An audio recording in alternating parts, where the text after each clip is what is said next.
नमस्कार, आप देख रहे हैं सीजी भास्कर। मैं हूं आस्था तिवारी। 24 दिसंबर का आज दिन है और जैसा कि आप सब जानते हैं कि छत्तीसगढ़ के हर राज्य में हर दुकानें आज बंद है, क्योंकि सर्व हिंदू समाज और चैम्बर ऑफ कॉमर्स दोनों ही इस बात का समर्थन कर रहे हैं कि छत्तीसगढ़ बंद रहेगा। इसका आह्वान उन लोगों ने किया है और आज इसलिए पूरा छत्तीसगढ़ बंद है। इस पर क्या आप कहना चाहेंगे? आपका परिचय दे दीजिए। मैं गार्गी शंकर मिश्रा, प्रेसिडेंट भिलाई चैम्बर। तो आज लगभग सभी जगह भिलाई में सभी व्यापारियों ने स्वतः रूप से समर्थन दिया है इस बंद को, जो सर समाज द्वारा बुलाया गया है।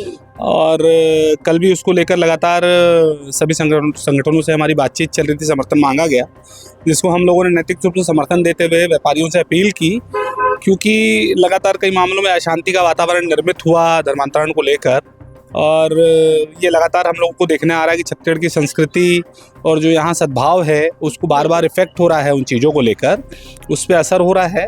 तो सामाजिक तौर पे हम लोगों की जिम्मेदारी है, चूँकि हम लोगों की सारी चीज़ें छत्तीसगढ़ के साथ जुड़ी हुई हैं, तो हम लोगों की एक नैतिक जिम्मेदारी बनती है कि अगर समाज में कोई ऐसी स्थिति निर्मित होती है जिससे सौहार्द, शांति, संस्कृति नुकसान हो, तो उसका विरोध हम लोगों को करना चाहिए। वही आंशिक रूप से विरोध उसका दर्ज कराया गया है और पूरी तरह छत्तीसगढ़ बंद आज किया गया है।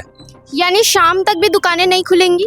नहीं, एक परंपरा हमारे यहाँ भिलाई दुर्ग में है कि 3 बजे तक का बंद वर्षों से 14-15 वर्षों से ये परंपरा चली आ रही है, क्योंकि हमारे यहाँ मैक्सिमम रिटेल मार्केट है, होलसेल मार्केट नहीं है।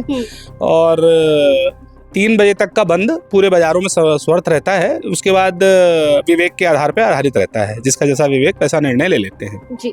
तो जैसा आपने सुना, कांकेर में जो धर्मांतरण को लेकर बवाल मचा हुआ था, उसके बाद से ही सबने ये तय किया था कि आज यानी 24 दिसंबर को छत्तीसगढ़ पूरी तरीके से बंद रहेगा। तो इस पर आपकी क्या राय है? कमेंट करके जरूर बताइएगा।